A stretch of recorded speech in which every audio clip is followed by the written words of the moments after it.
Hi friends, welcome to cook with Suma YouTube channel. ಹೇಗಿದ್ದೀರಾ ಎಲ್ಲರೂ? I hope ಎಲ್ಲ ಚೆನ್ನಾಗಿದ್ದೀರಾ ಅಂತ ತಿಳ್ಕೊಂತೀನಿ. ಫ್ರೆಂಡ್ಸ್, ಇವತ್ ನಾನು ತುಂಬಾನೇ ರುಚಿಯಾಗಿರುವಂತಹ ಕಡ್ಲೆಕಾಳು ಉಸ್ಲಿ ಯಾವ ರೀತಿ ಮಾಡೋದು ಅಂದ್ಬಿಟ್ಟು ತಿಳಿಸ್ಕೊಂಡ್ ಕೊಡ್ತಾ ಇದೀನಿ. ತುಂಬಾನೇ ಈಸಿಯಾಗಿ ಮಾಡ್ಬೋದು, ಮತ್ತೆ ಕೆಲವೇ ಪದಾರ್ಥಗಳನ್ನು ಬಳಸ್ಬಿಟ್ಟು ಮಾಡ್ಬೋದು. ಫ್ರೆಂಡ್ಸ್, ಬನ್ನಿ ಹಾಗಾದ್ರೆ ಇದು ಯಾವ ರೀತಿ ಮಾಡೋದು ಅಂದ್ಬಿಟ್ಟು ನೋಡ್ಕೊಂಬರೋಣ. ನೋಡಿ ಫ್ರೆಂಡ್ಸ್, ಇಲ್ಲಿ ಕಡ್ಲೆಕಾಳನ್ನ ನಾನು ನೈಟೇನೆ ನೆನೆಸ್ಬಿಟ್ಟು ಇಟ್ಟಿದ್ದೀನಿ ಫ್ರೆಂಡ್ಸ್.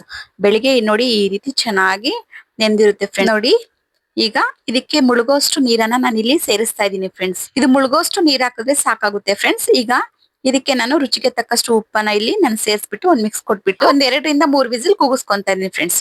ನೋಡಿ, ಈಗ ಇದು ಚೆನ್ನಾಗಿ ಬೆಂದಿದೆ. ನೋಡಿ, ಈ ರೀತಿ ಚೆನ್ನಾಗಿ ಬೇಯಬೇಕು. ಇದನ್ನ ಈಗ ನಾನು ಒಂದ್ ಸ್ವಲ್ಪನೂ ನೀರ್ ಇಲ್ದಿರಾಗೆ ಸೋಸ್ಕೊಂತಾ ಇದೀನಿ ಫ್ರೆಂಡ್ಸ್. ನೋಡಿ, ಈ ರೀತಿ ಚೆನ್ನಾಗಿ ಸೋಸ್ಕೊಬೇಕಾಗುತ್ತೆ.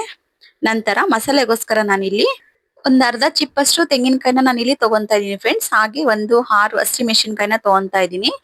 ಮತ್ತೆ ಒಂದು 4 ರಿಂದ 5 ಬೆಳ್ಳುಳ್ಳಿ ಎಸ್ಲನ್ನ ತಗೊಂತಿದೀನಿ. ಹಾಗೆ 1 ಇಂಚು ಶುಂಠಿ. ಇದಿಷ್ಟನ್ನು ತರಿತರಿಯಾಗಿ ರುಬ್ಕೊಂಡ್ ಬರ್ಬೇಕಾಗುತ್ತೆ ಫ್ರೆಂಡ್ಸ್. ಈಗ ಉಸ್ಲಿ ರೆಡಿ ಮಾಡೋದಕ್ಕೋಸ್ಕರ ಒಂದ್ ಬಾಣ್ಲಿಗೆ ಒಗ್ಗರಣೆ ಬೇಕಾಗಿರೋಷ್ಟು ಸ್ವಲ್ಪ ಎಣ್ಣೆನ ಸೇರಿಸ್ಬಿಟ್ಟು ಅದಕ್ಕೆ ಸ್ವಲ್ಪ ಸಾಸಿವೆನ ಸೇರಿಸ್ತಾ ಇದೀನಿ.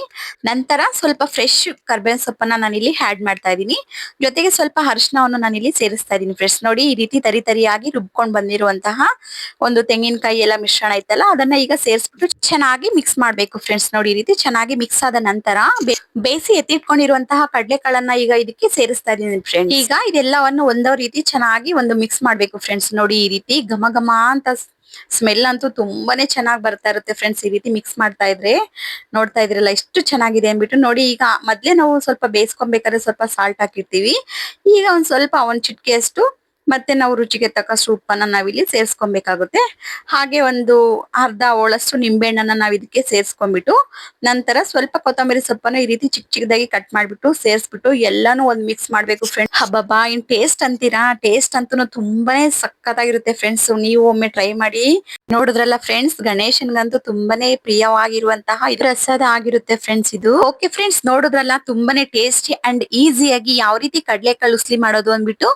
ಈ ವಿಡಿಯೋ ಇಷ್ಟ ಆಗಿದೆ ಅಂತ ತಿಳ್ಕೊಂತೀನಿ. ಇಷ್ಟ ಆಗಿದ್ರೆ ಪ್ಲೀಸ್ ಒಂದ್ ಲೈಕ್ ಮಾಡಿ, ಶೇರ್ ಮಾಡಿ, ಸಬ್ಸ್ಕ್ರೈಬ್ ಮಾಡ್ಕೊಳ್ಳಿ. ಹಾಗೆ ಪಕ್ಕದಲ್ಲೇ ಕಾಣುವಂತ ಬೆಲ್ ಐಕಾನ್ ಕ್ಲಿಕ್ ಮಾಡಿ ಹಾಲ್ ಅಂತ ಕೊಡಿ ಫ್ರೆಂಡ್ಸ್.